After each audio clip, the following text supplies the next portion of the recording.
Jaume. Pues hem començat a les 10, hem començat a acreditar tot el món i ja hem fet 3 ponències d'economia, de facenda i de sanitat i bueno, estem molt contents perquè ha vingut molta gent de moltes comarques i estem forts.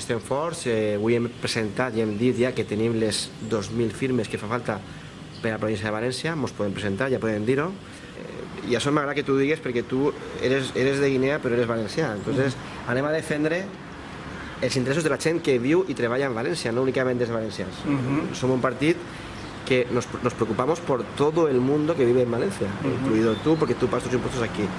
Y lo que nosotros defendem és un concert fiscal per a que els diners dels valencians se queden en casa i puguem pagar els servicis públics i les inversions públiques que fa falta en València. No és una cosa que estem... Com no tenim una força política que ens defenga a Madrid, pues s'aprofiten de nosaltres, som sempre la moneda de canvi i no tenim el poder polític que hauríem de tindre.